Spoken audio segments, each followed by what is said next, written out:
नमः पार्वती पतये हर हर महादेव।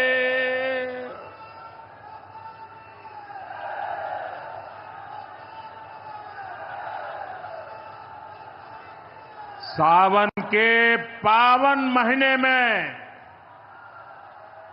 आज हमके काशी के हमरे परिवार के लोगन से मिले का अवसर मिलल है। हम काशी के हर परिवारजन के प्रणाम करत है।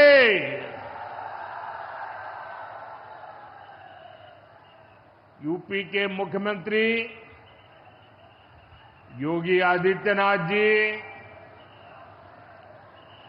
डिप्टी सीएम केशव प्रसाद मौर्य जी, ब्रजेश पाठक जी, पटना से हमारे साथ जुड़े कृषि मंत्री शिवराज सिंह चौहान जी,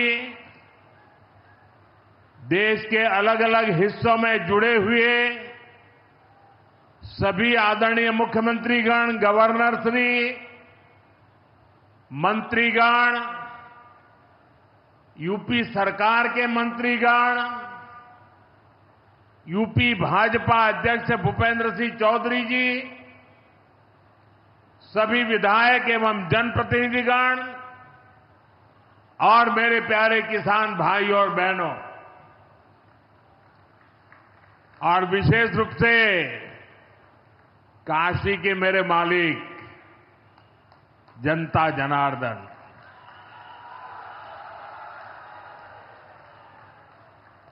आज हम काशी से देश भर के लाखों किसानों से जुड़े हुए हैं।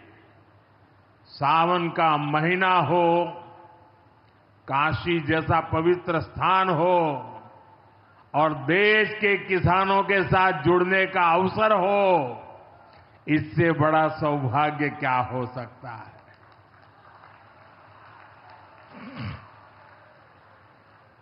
आज मैं ऑपरेशन सिंदूर के बाद पहली बार काशी आया हूं।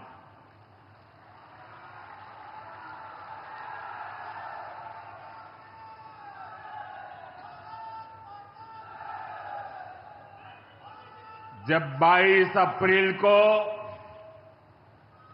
पहलगाम में आतंकी हमला हुआ था, 26 निर्दोष लोगों की इतनी बेरहमी से हत्या कर दी गई। उनके परिवार की पीड़ा, उन बच्चों का दुख, उन बेटियों की वेदना, मेरा हृदय बहुत तकलीफ से भर गया था। तब मैं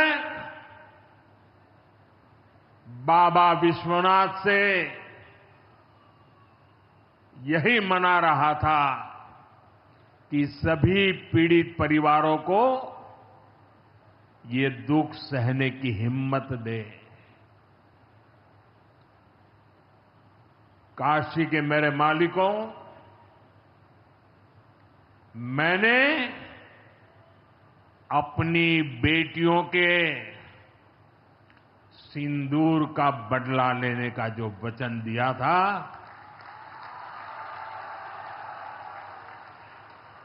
वो भी पूरा हुआ है। ये महादेव के आशीर्वाद से ही संभव हुआ है। मैं ऑपरेशन सिंदूर की सफलता को उनके चरणों में समर्पित करता हूं।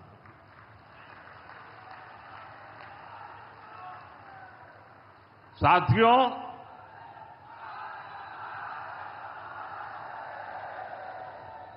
इन दिनों जब काशी में गंगा जल लेकर जाते हुए शिव भक्तों की तस्वीरें जब देखने का अवसर मिल रहा है, दिव्य तस्वीरें, और खासकर सावन के पहले सोमवार को जब हमारे यादव बंधु बाबा का जलाभिषेक करने निकलते थे, गौरी केदारेश्वर से कंधे पर गंगा जल लेकर यादव बंधुओं का समूह, कितना मनोरम दृश्य होता है। डमरू की आवाज, गलियों में कोलाहल, एक अद्भुत भाव विश्व पैदा होता है। मेरी भी बहुत इच्छा थी कि सावन के पवित्र महीने में बाबा विश्वनाथ और मार्कंडेय महादेव के दर्शन करूं, लेकिन मेरे वहां जाने से महादेव के भक्तों को असुविधा न हो, उनके दर्शन में बाधा न पड़े, इसलिए मैं आज यहीं से भोलेनाथ और मां गंगा को प्रणाम कर रहा हूं।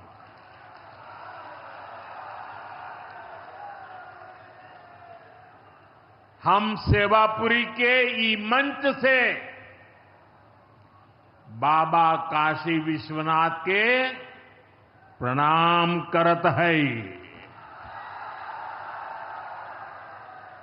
नमः पार्वती पते हर हर महादेव।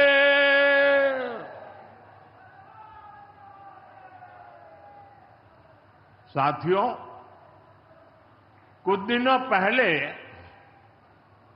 मैं तमिलनाडु में था। मैं वहां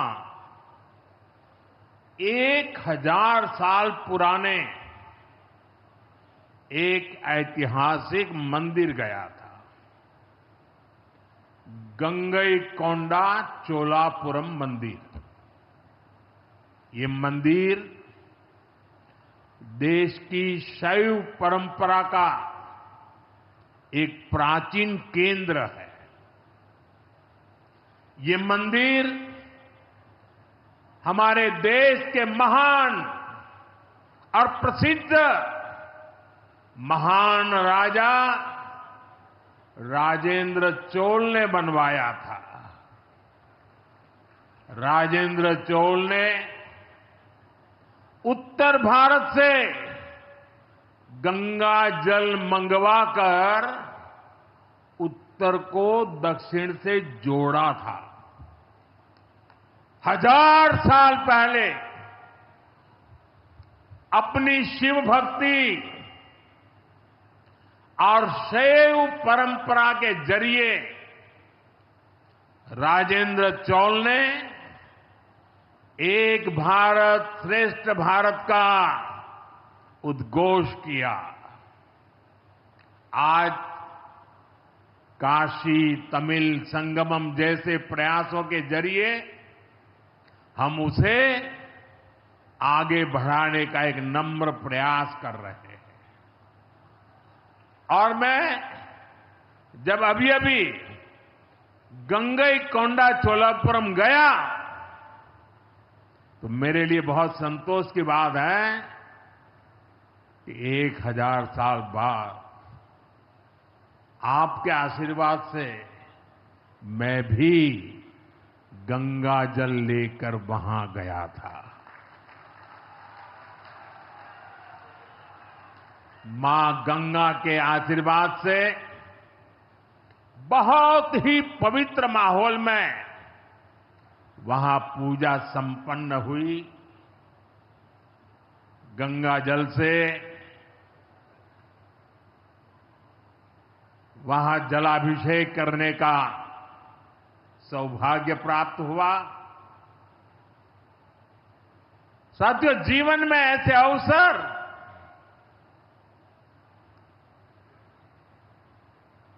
बहुत प्रेरणा देते हैं। देश की एकता की हर बात नई चेतना जगा देती है और तभी तो ऑपरेशन सिंदूर सफल होता है।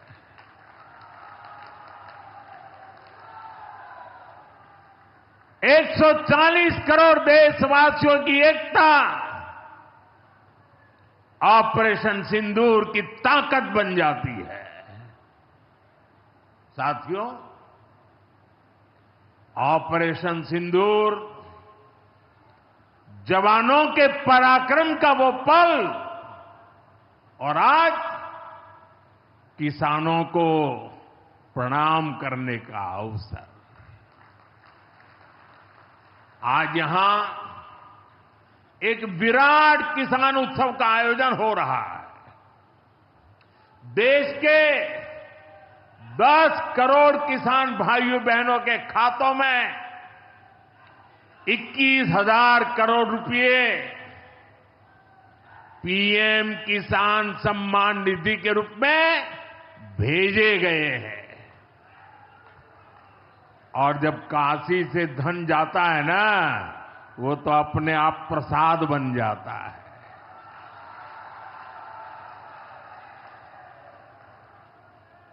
₹21,000 करोड़ रुपया किसानों के खाते में जमा।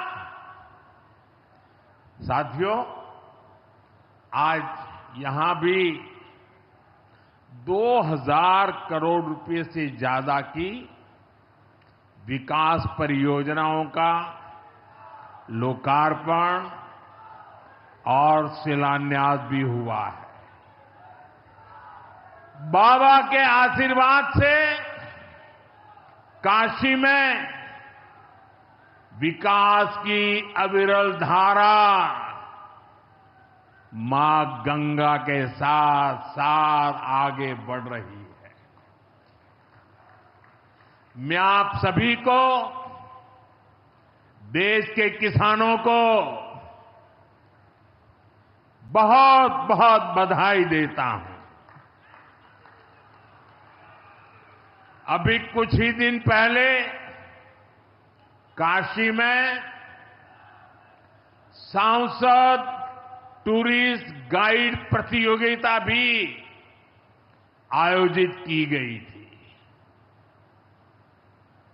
यानी स्पर्धा के द्वारा स्किल डेवलपमेंट, स्वयं प्रयास से स्किल डेवलपमेंट, उसके अनेक प्रयोग आज काशी की भूमि में हो रहे हैं। आने वाले दिनों में काशी सांसद फोटोग्राफी प्रतियोगिता, सांसद रोजगार मेला समेत कई और आयोजन भी होने वाले हैं। मैं यहां सरकार के सभी मुलाजिमों को, सरकार के सभी अधिकारियों को भी सार्वजनिक रूप से बहुत बहुत बधाई देता हूं, ताकि वे जनभागीदारी से युवा पीढ़ी को जोड़ करके ऐसे अद्भुत कार्यक्रमों की रचना करते हैं और सफलतापूर्वक उसको आगे बढ़ाते हैं। इस काम में जुड़े हुए सभी अधिकारी भी बहुत बहुत बधाई के पात्र हैं। जो ये प्रतियोगिता में हिस्सा ले रहे हैं, उनको भी मेरी बहुत बहुत शुभकामनाएं हैं। साथियों, हमारी सरकार निरंतर किसानों की खुशहाली के लिए काम कर रही है। पहले की सरकारों में किसानों के नाम पर हुई एक घोषणा भी पूरी होना मुश्किल होता था। लेकिन भाजपा सरकार जो कहती है वो करके दिखाती है। आज पीएम किसान सम्मान निधि सरकार के पक्के इरादों का उदाहरण बन चुकी है। भाइयों बहनों, आपको याद होगा 2019 में जब पीएम किसान सम्मान निधि शुरू हुई थी, तब सपा, कांग्रेस जैसे विकास विरोधी लोग, विकास विरोधी दल कैसी कैसी अफवाहें फैला रहे थे, लोगों को गुमराह कर रहे थे, किसानों को उलझन में डालते थे। कोई कहता था मोदी भले योजना लाया, लेकिन 2019 का चुनाव जाएगा, ये सब बंद हो जाएगा। इतना ही नहीं, मोदी ने जो पैसा अभी जमा किया है ना, वो भी वापस निकाल देगा। कैसा झूठ बोलते हैं। और यही देश का दुर्भाग्य है कि निराशा की गर्त में डूबा हुआ विरोधी मानसिकता वाले लोग ऐसी ही झूठी सच्चाई को लेकर के जी रहे हैं। ये सिर्फ किसानों से, देश के लोगों से झूठ बोल सकते हैं।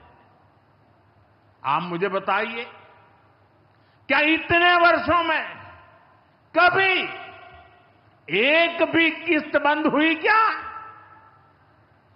पीएम किसान सम्मान निधि बिना ब्रेक के जारी है। आज तक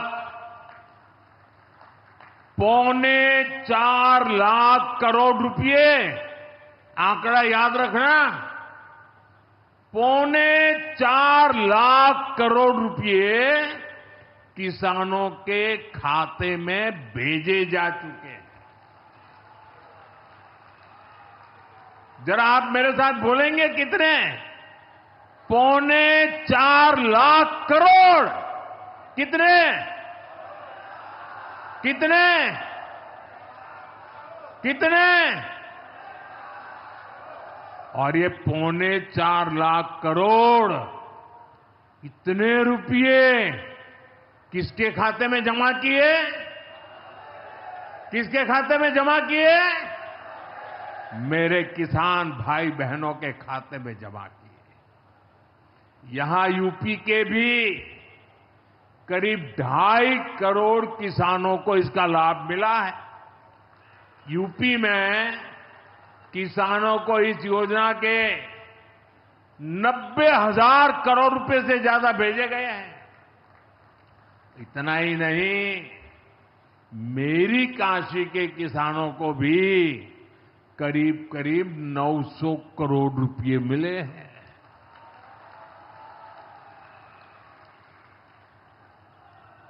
आपने ऐसा सांसद चुना कि आपके खाते में 900 करोड़ रुपया आया है। और इससे बड़ी बात, बिना किसी कट कमीशन के, कोई बिचौलिया नहीं, कोई कट नहीं, कोई कमीशन नहीं, कोई पैसे की हेरा फेरी नहीं, सीधे ये पैसे किसानों के खाते में पहुंचे हैं।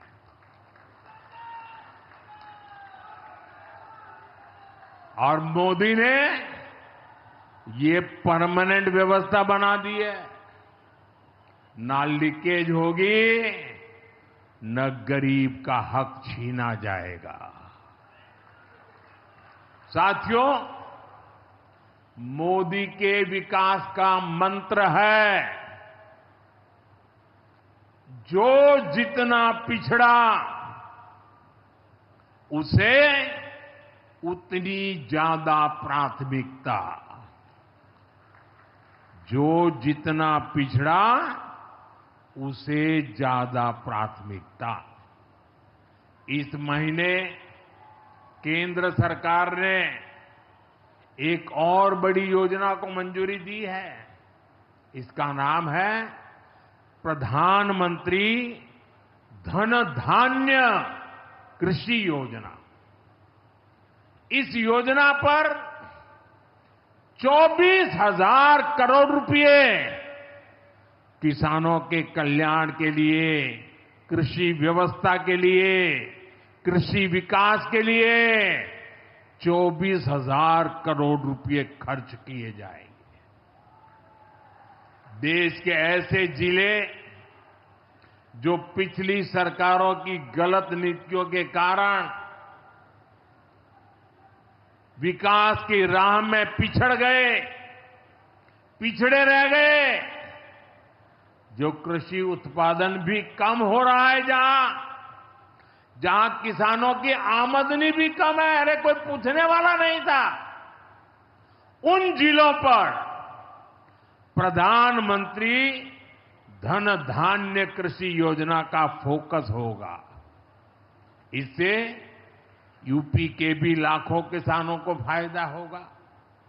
साथियों, किसानों के जीवन में बदलाव के लिए, उनकी आय बढ़ाने के लिए, खेती पर होने वाला खर्च कम करने के लिए एनडीए सरकार पूरी शक्ति से काम कर रही है, पूरी ताकत लगा रही है। हम बीज से बाजार तक किसानों के साथ खड़े हैं। खेतों तक पानी पहुंचे, इसके लिए देश में लाखों करोड़ रुपए की सिंचाई योजना चलाई जा रही है।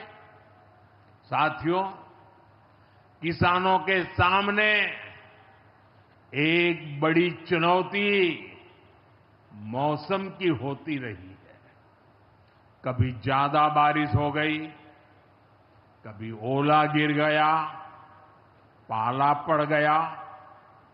किसानों को इससे सुरक्षा देने के लिए पीएम फसल बीमा योजना शुरू हुई। इस योजना के तहत, यह आंकड़ा भी याद रखिए, इस बीमा योजना के तहत अब तक 2.25 लाख करोड़ रुपए, 2.25 लाख करोड़ रुपए से ज्यादा का क्लेम किसानों को दिया जा चुका है। बीमा के माध्यम से 2.25 लाख करोड़ रुपया, कितना बताएंगे? कितना? 2.25 लाख करोड़ रुपया। साथियों, हमारी सरकार यह भी सुनिश्चित कर रही है कि आपको आपकी फसल की सही कीमत मिले। इसके लिए फसलों की एमएसपी में रिकॉर्ड वृद्धि हुई है। धान और गेहूं जैसी प्रमुख फसलों की एमएसपी भी बढ़ाई गई है। आपकी उपज सुरक्षित रहे, इसलिए सरकार देश में हजारों नए गोदाम भी बनवा रही है। भाइयों बहनों, हमारा जोर कृषि अर्थव्यवस्था में महिलाओं की भागीदारी बढ़ाने पर भी है। हम लखपति दीदी अभियान चला रहे हैं। हमारा लक्ष्य देश में 3 करोड़ लखपति दीदी बनाने का है। 3 करोड़ लखपति दीदी। ये सपा वाले तो ये आंकड़ा सुनकर के ही साइकिल लेके भाग जाएंगे। अब तक 1.5 करोड़ से ज्यादा लखपति दीदी भी बन चुकी है। 3 करोड़ का लक्ष्य में से आधा काम पूरा कर लिया। 1.5 करोड़ गांव में काम करने वाली गरीब परिवार की, किसान परिवार की हमारी बहनें, 1.5 करोड़ बहनें लखपति दीदी बन जाए, ये बहुत बड़ा काम हो रहा है। सरकार के ड्रोन दीदी अभियान ने भी लाखों बहनों की आय बढ़ाई है। साथियों, हमारी सरकार कृषि से जुड़ी आधुनिक रिसर्च को खेतों तक पहुंचाने में भी जुटी है। इसके लिए मई और जून के महीने में खास तौर पर विकसित कृषि संकल्प अभियान चलाया गया। लैब से लैंड के मंत्र के साथ 1.25 करोड़ से अधिक किसानों से सीधा संवाद किया गया। हमारे देश में माना गया है और यह व्यवस्था भी है कि कृषि ये राज्य का विषय है और सही भी है, लेकिन उसके बावजूद भी भारत सरकार को लगा, एनडीए सरकार को लगा, मोदी सरकार को लगा कि भले विषय राज्य का हो, राज्य करे, कर पाए न कर पाए, बहुत से राज्य जो नहीं कर पाते हैं, तो हमने तय किया कि हम खुद भी कुछ करेंगे और करोड़ों किसानों के साथ सीधा संवाद किया। साथियों, केंद्र सरकार की योजनाओं का लाभ आप सभी तक निरंतर पहुंचता रहे, इस दिशा में आज मुझे आपके साथ एक अहम जानकारी साझा करनी है और उसमें मुझे आपकी मदद भी चाहिए। यहां बैठे हुए लोगों की भी मदद चाहिए। आपको पता है, जनधन योजना के तहत देश में 55 करोड़ गरीबों के बैंक खाते खोले गए। जिनको कभी बैंक का दरवाजा देखने का सौभाग्य नहीं मिला था, ऐसे 55 करोड़ लोगों के खाते, ये मोदी को जब से आपने काम करने का अवसर दिया ना, मैं ये काम कर रहा था। 55 करोड़। अब इस योजना को हाल ही में 10 साल पूरे हुए हैं। अब बैंकिंग क्षेत्र का कुछ नियम है। वो नियम ये कहते हैं कि 10 साल बाद बैंक खातों का दोबारा से केवाईसी करना जरूरी होता है। एक प्रक्रिया पूरी करनी होती है। अब आप बैंक में जाएं, करें या न करें, पहले सब आपको करना होता है।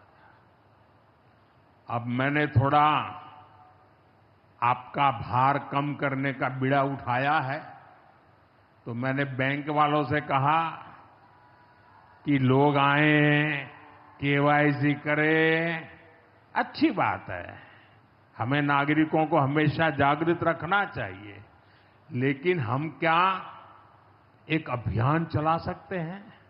मैं आज रिजर्व बैंक का, हमारे देश की सभी बैंकों का, बैंक के सभी कर्ता धर्ताओं का हृदय से अभिनंदन करना चाहता हूं।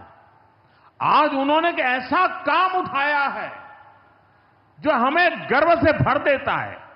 बैंक के लोग इस 10 करोड़ लोगों को, अरे 10 साल के बाद ये 55 करोड़ लोग अपना फिर से रिव्यू करें, इसलिए केवाईसी जो करना है, इस काम को पूरा करने के लिए 1 जुलाई से देश भर में बहुत बड़ा अभियान चल रहा है। हमारे बैंक स्वयं हर ग्राम पंचायत तक पहुंच रहे हैं, वहां पर जाकर के मेला लगाते हैं। अब तक ऐसी करीब 1 लाख ग्राम पंचायत में बैंक अपने कैंप, अपना मेला लगा चुके हैं। लाखों लोगों ने दोबारा अपना केवाईसी भी करा लिया है और ये अभियान आगे भी चलने वाला है। मैं ऐसे हर साथी जिसका जनधन खाता है उससे आग्रह करूंगा कि वो फिर से अपना केवाईसी जरूर करा ले। साथियों, ग्राम पंचायतों में बैंक जो स्पेशल कैंप लगा रहे हैं, अभी भी लाखों पंचायतों का काम जारी है। मैं समझता हूं कि इन कैंप का फायदा उठाना चाहिए और उसके कई फायदे हैं।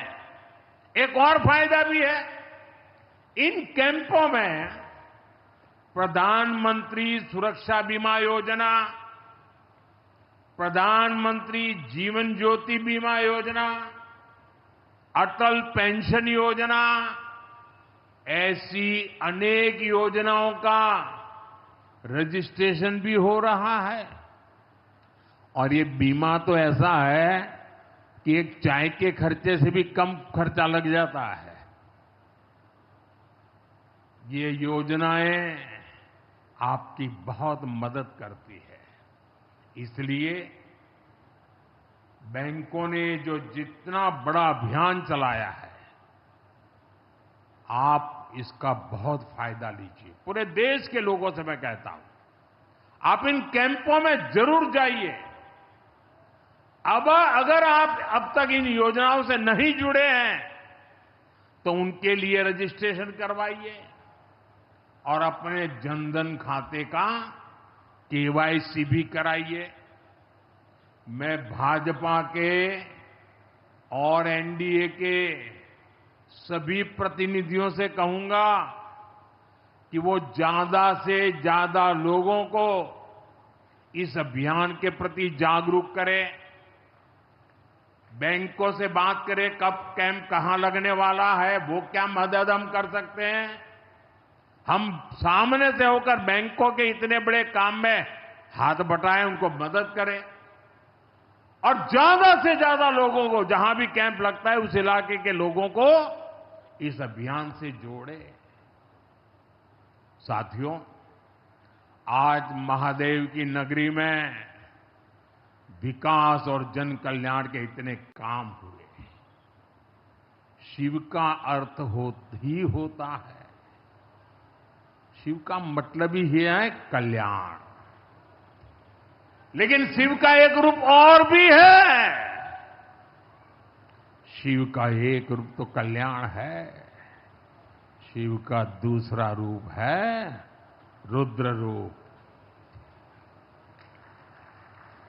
सामने जब आतंक और अन्याय होता है तब हमारे महादेव रुद्र रूप धारण करते हैं। ऑपरेशन सिंदूर के दौरान दुनिया ने भारत का यही रूप देखा है। भारत पर जो वार करेगा वो पाताल में भी नहीं बचेगा।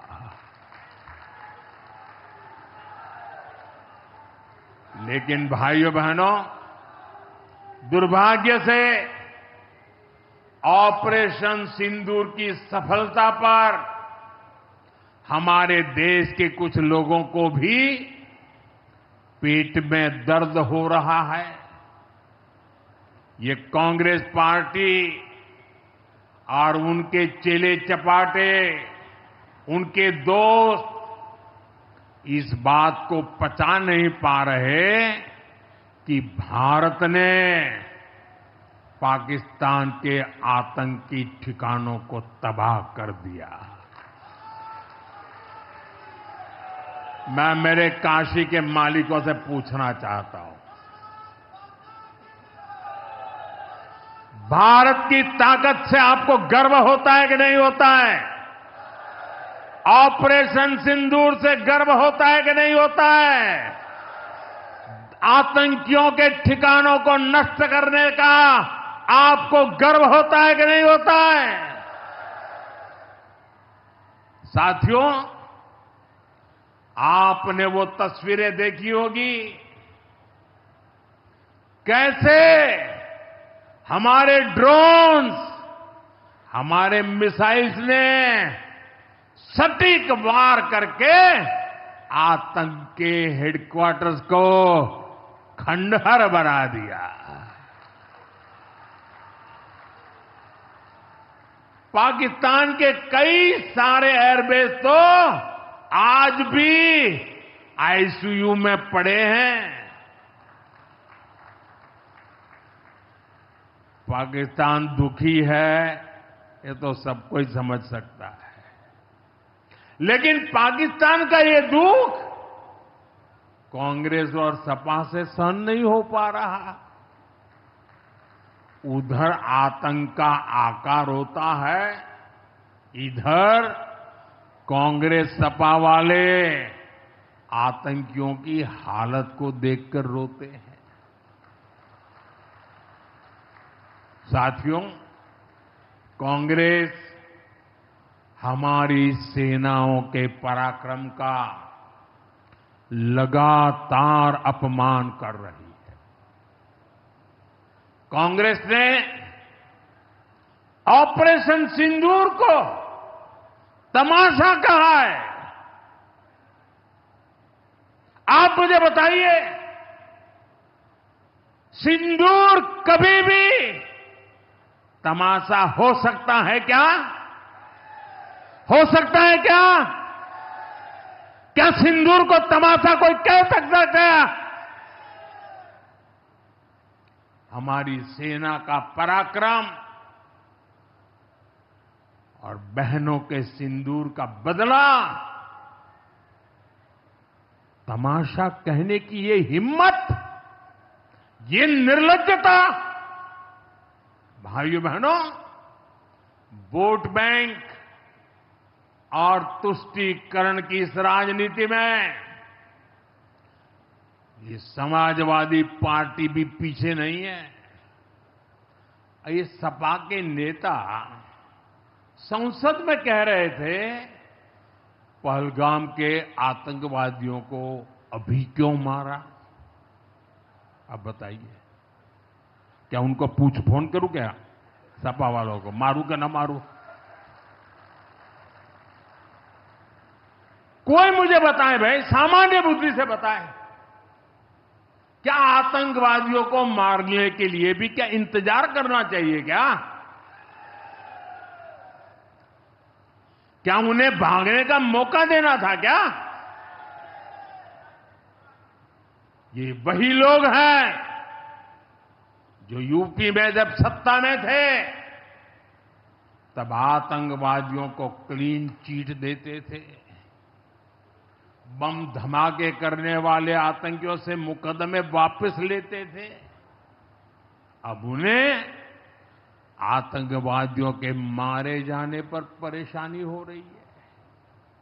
इन्हें ऑपरेशन सिंदूर के नाम पर परेशानी हो रही है। मैं इन लोगों को काशी की धरती से कहना चाहता हूं, ये नया भारत है।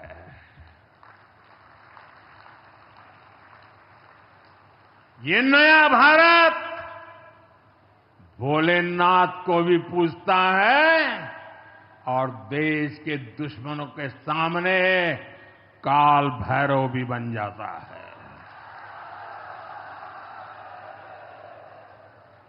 साथियों, ऑपरेशन सिंदूर के दौरान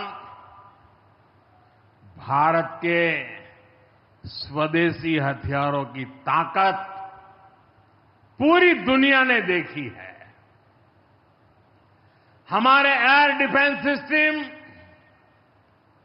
हमारी स्वदेशी मिसाइलें, स्वदेशी ड्रोन्स, इन्होंने आत्मनिर्भर भारत की ताकत को साबित किया है। खासकर हमारी ब्रह्मोस मिसाइलें, इनकी दहशत भारत के हर दुश्मन के भीतर भर गई है। पाकिस्तान में कहीं यूं ही ब्रह्मोस आवाज आ जाए ना तो नींद नहीं आती। मेरे प्यारे भाई बहनों, मैं यूपी का सांसद हूं। यूपी के सांसद के नाते मुझे खुशी है कि वो ब्रह्मोस मिसाइलें हमारे यूपी में भी बनेगी।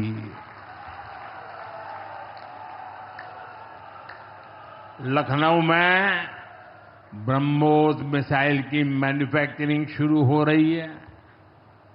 यूपी डिफेंस कॉरिडोर में भी कई बड़ी डिफेंस कंपनियां अपने प्लांट लगा रही है।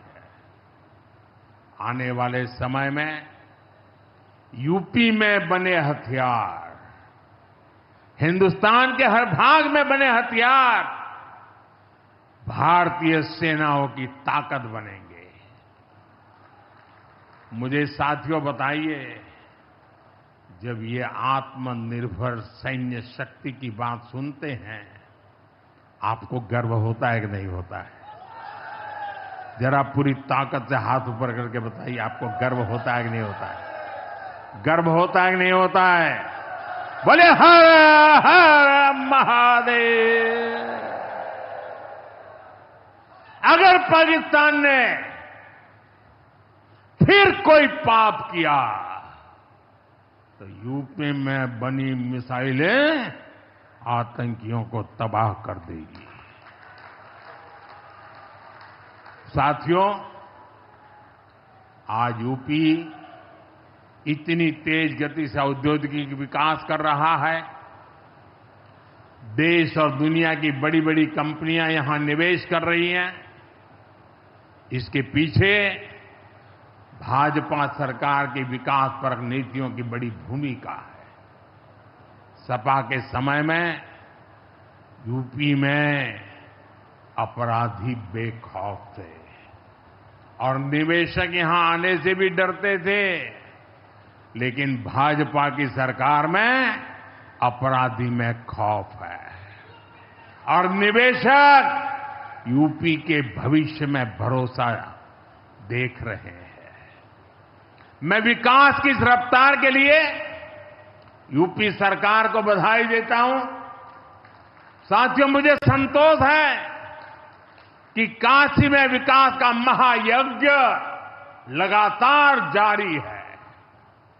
आज शुरू हुए रेल ओवरब्रिज, जल जीवन मिशन से जुड़े प्रोजेक्ट, काशी के स्कूलों का नवनिर्माण कार्य, होम्योपैथिक कॉलेज का निर्माण, मुंशी प्रेमचंद की विरासत को सहेजना, ये सारे काम भव्य काशी, दिव्य काशी, समृद्ध काशी और मेरी काशी के निर्माण को गति देंगे। यहां सेवापुरी में आना भी सौभाग्य से ही होता है।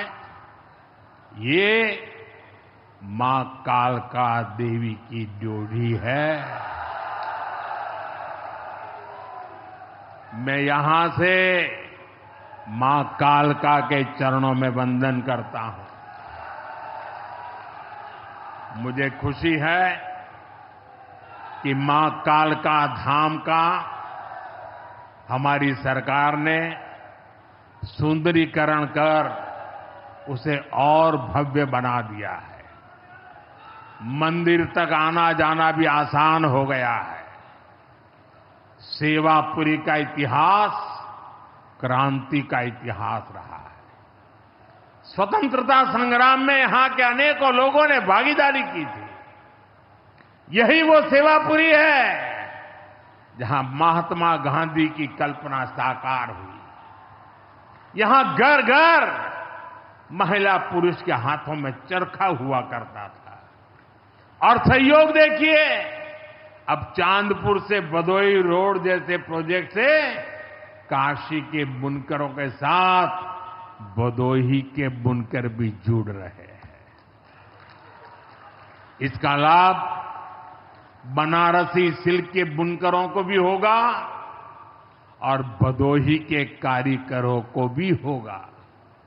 साथियों, काशी बौद्धिक जनों की नगरी है। आज जब हम आर्थिक प्रगति की बात कर रहे हैं तो मैं आपका ध्यान वैश्विक हालातों पर भी ले जाना चाहता हूं। आज दुनिया की अर्थव्यवस्था कई आशंकाओं से गुजर रही है। अस्थिरता का माहौल है। ऐसे में दुनिया के देश अपने अपने हितों पर फोकस कर रहे हैं। अपने अपने देश के हितों पर ध्यान केंद्रित कर रहे हैं। भारत भी दुनिया की तीसरी सबसे बड़ी अर्थव्यवस्था बनने जा रहा है। इसलिए भारत को भी अपने आर्थिक हितों को लेकर सजग रहना ही है। हमारे किसान, हमारे लघु उद्योग,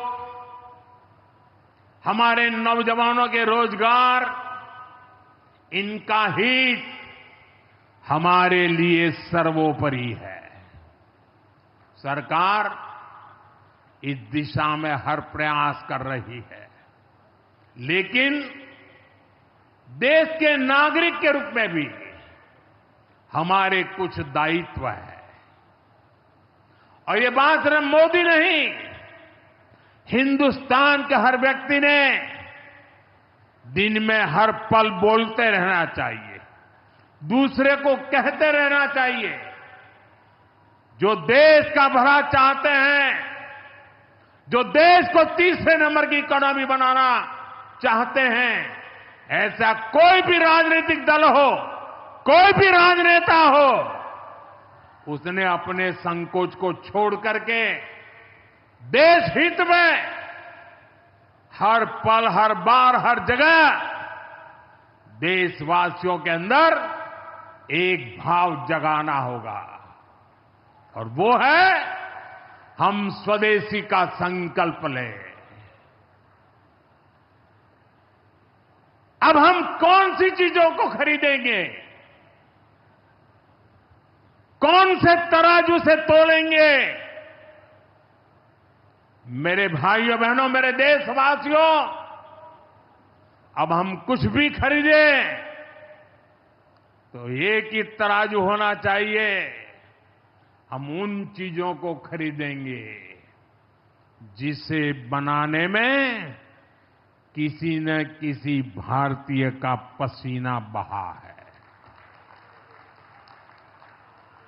और जो चीज भारत के लोगों द्वारा बनी है, भारत के लोगों के कौशल्य से बनी है, भारत के लोगों के पसीने से बनी है, हमारे लिए बहुत स्वदेशी है।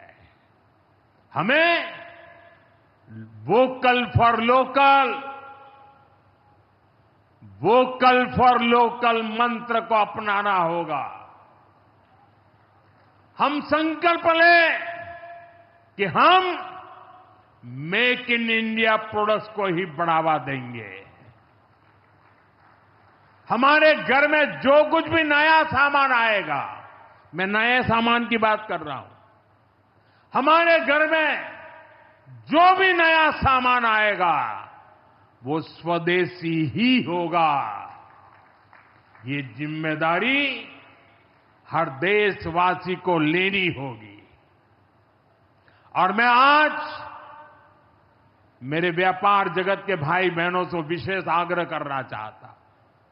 मैं मेरे दुकानदार भाई बहनों से आग्रह करना चाहता हूं, जब दुनिया इस प्रकार से अस्थिरता के माहौल से गुजर रही है, तब हम भी, चाहे व्यापार हो, छोटी दुकान हो, कारोबार करते हो, अब हम हमारे यहां से सिर्फ और सिर्फ स्वदेशी माल ही बेचेंगे। साथियों, ये स्वदेशी माल बेचने का संकल्प भी देश की सच्ची सेवा होगा। आने वाले महीने त्योहारों के महीने हैं, दिवाली आएगी, बाद में शादियों के समय आएगा। हर पल अब स्वदेशी ही खरीदेंगे। मैंने जब देशवासियों को कहा था मेड इन इंडिया, अब विदेशों में जाकर के शादियां कर करके देश का धन मत लुटाओ। और मुझे खुशी है, कई नौजवान मुझे चिट्ठी लिखते थे कि हमारा परिवार तो विदेश में शादी करना तय किया था, लेकिन आपकी बात सुन करके अब हमने वहां का सारा कैंसिल कर दिया, थोड़ा खर्चा भी हो गया, लेकिन अब हम भारत में ही शादी करेंगे। हमारे यहां भी बहुत अच्छे स्थान है जहां शादी ब्याह हो सकता है। हर बात में स्वदेशी का भाव आने वाले दिनों में हमारा भविष्य तय करने वाला है दोस्तों। और ये महात्मा गांधी को भी बड़ी श्रद्धांजलि होगी। साथियों, सबके प्रयास से ही विकसित भारत का सपना पूरा होगा। एक बार फिर आपको आज के विकास कार्यों की बहुत बहुत बधाई देता हूं। और भविष्य में वोकल फॉर लोकल, खरीदेंगे तो स्वदेशी खरीदेंगे, घर सजाएंगे तो स्वदेशी से सजाएंगे, जिंदगी बढ़ाएंगे तो स्वदेशी से बढ़ाएंगे। इस मंत्र को लेकर के चल पड़े। बहुत बहुत धन्यवाद। मेरे साथ बोले हर हर महादेव।